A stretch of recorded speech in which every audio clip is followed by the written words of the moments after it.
For centuries, Romans treated infections, eased anxiety, and addressed chronic health problems, long before pharmacies, prescriptions, or synthetic pills.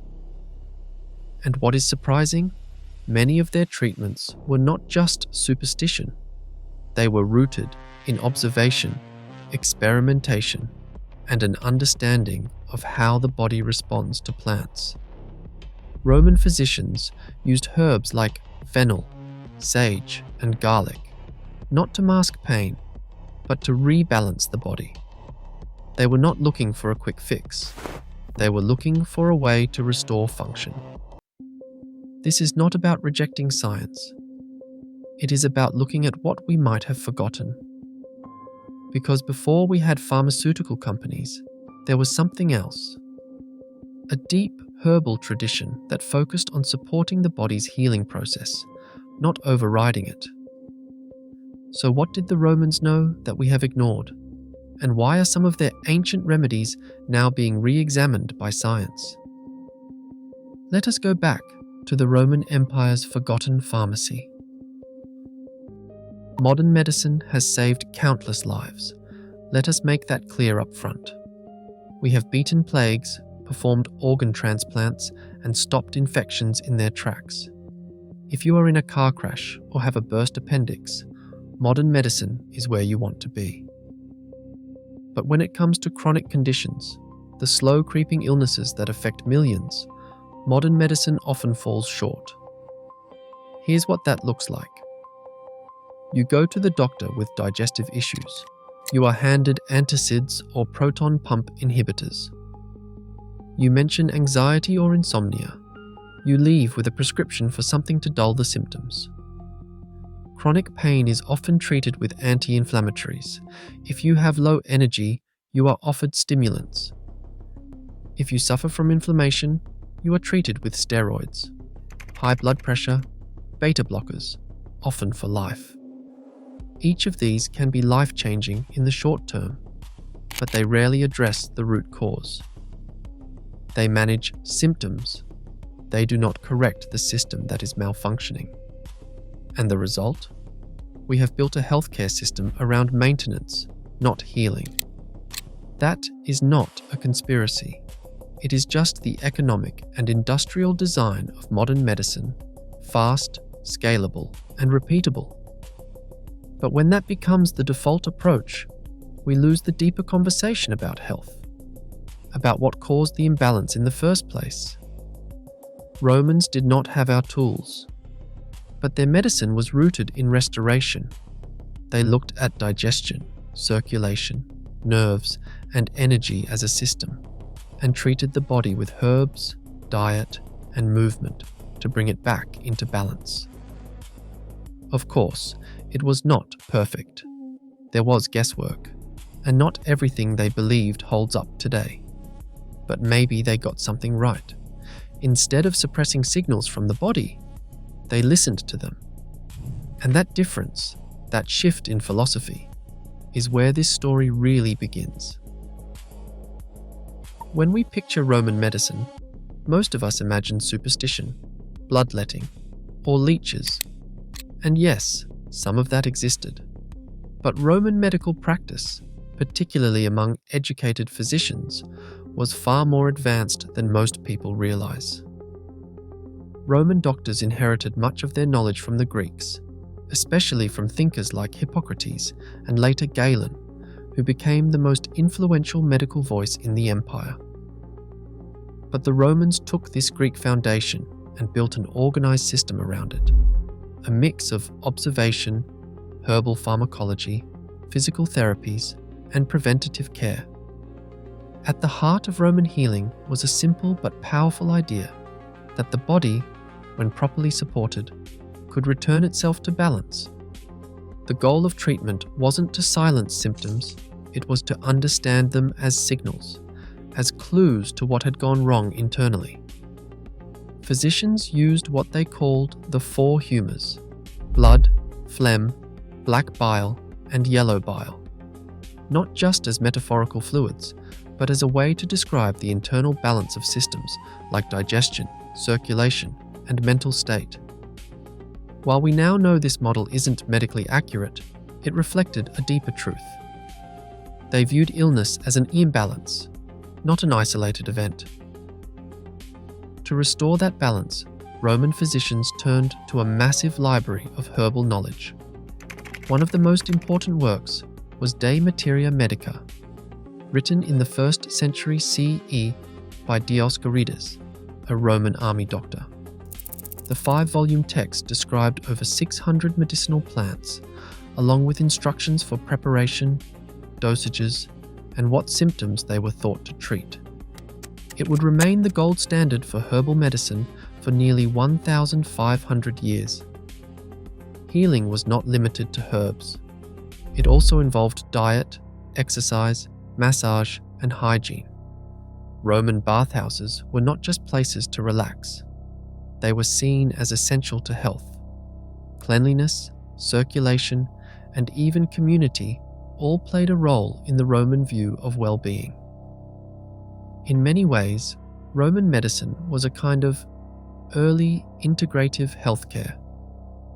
It did not have microscopes or antibiotics, but it did aim to support the whole person, not just remove a symptom. And it is this mindset, this focus on systems and synergy, that may explain why some of their remedies still hold value today. The Roman world was filled with plants in gardens, marketplaces, kitchens, and pharmacies. But these were not just flavorings or decorations. For Roman doctors, plants were medicine.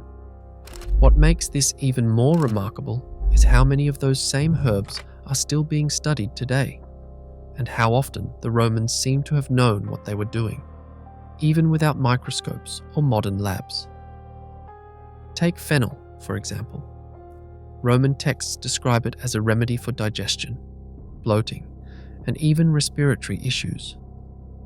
Modern research has confirmed that fennel contains anethol, a compound that helps relax the muscles in the gut and can reduce gas and cramping. Fennel was also believed to improve eyesight and promote lactation, uses that have been observed in traditional medicine across many cultures. Then there is sage. The very name in Latin, salvia, comes from the word salvare, to heal. Romans used sage as an antiseptic, a digestive aid, and even a memory enhancer. Today, studies have shown sage has anti-inflammatory and antimicrobial properties and may support cognitive function in early-stage Alzheimer's patients. Garlic was another staple.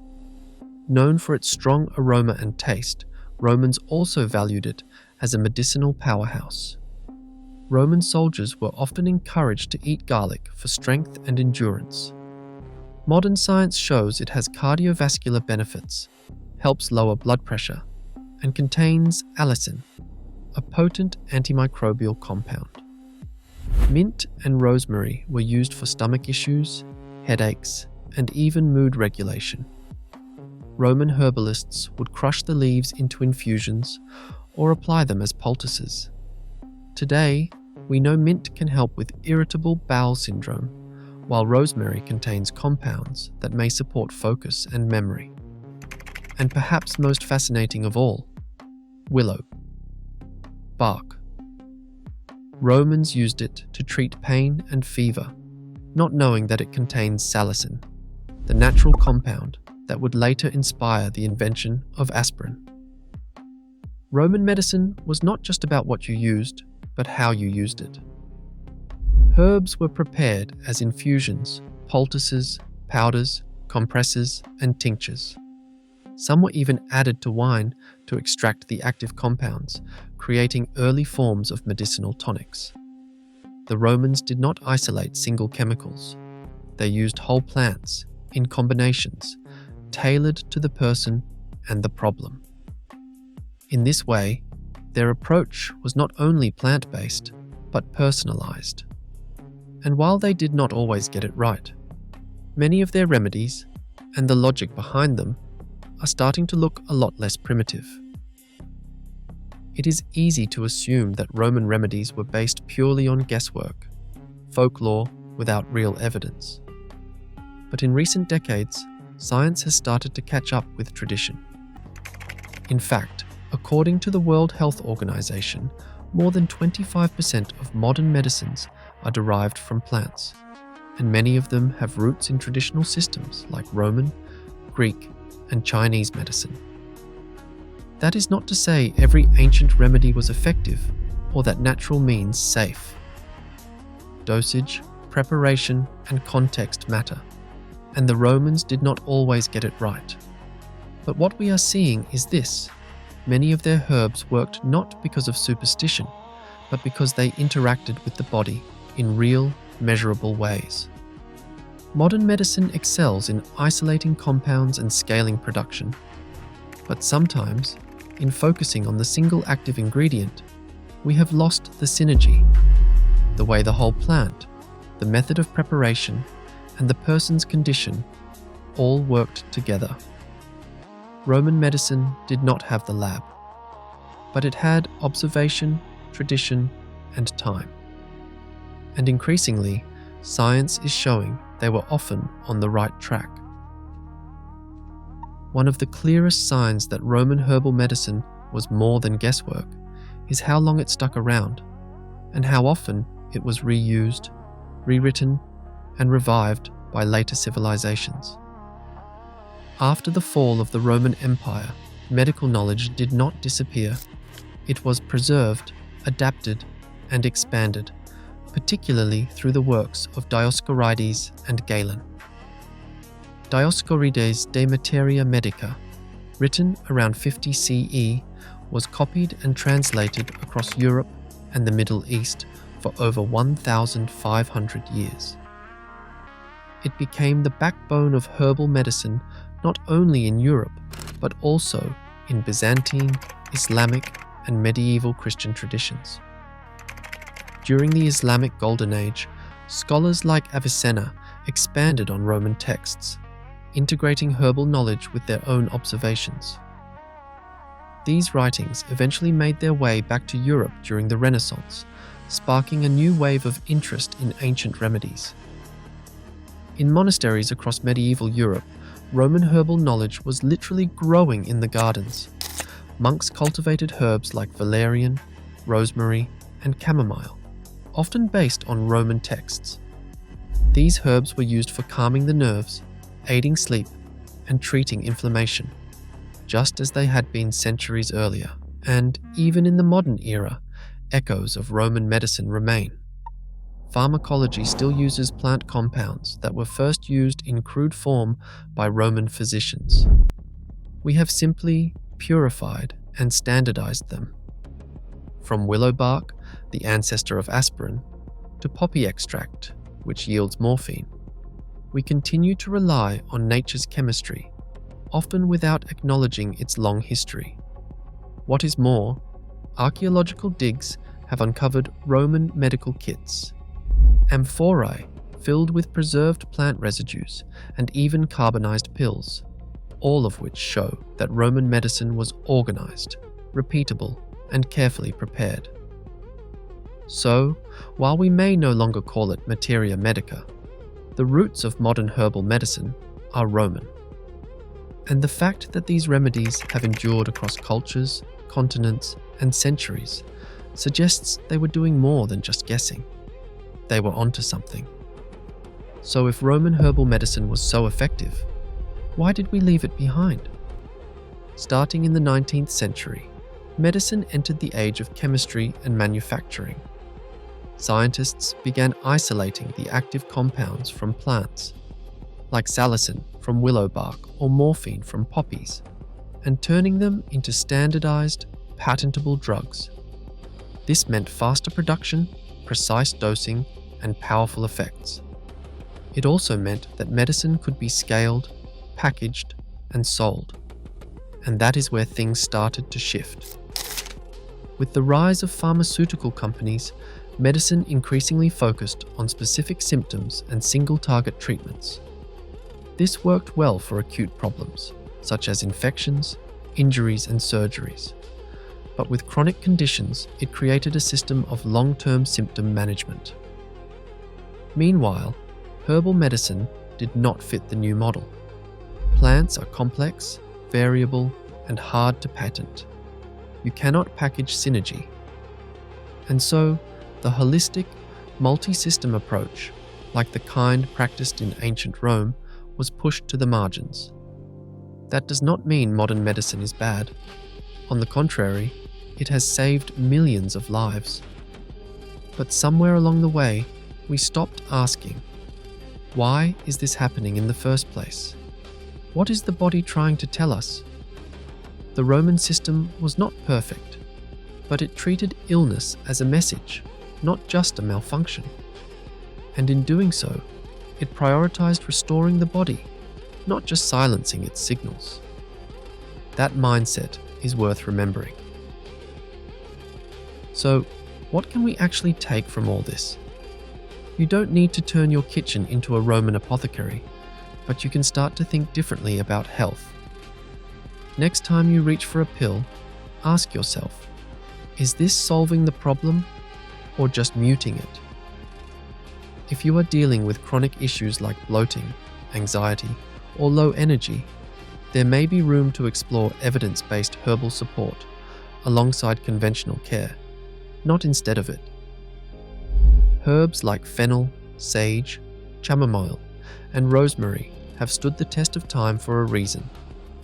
Just make sure you research them properly, check for interactions, and when needed, consult someone who knows both sides of the story, tradition, and science. This isn't about going backward. It's about remembering that healing the body used to mean working with it, not against it.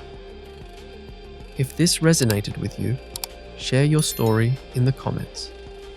Have you tried any ancient or herbal remedies that actually helped? Let's open that conversation. Like, subscribe, and let's keep rediscovering the wisdom that kept people healthy, long before prescriptions, insurance, or side effects. Sometimes, the way forward starts with looking back.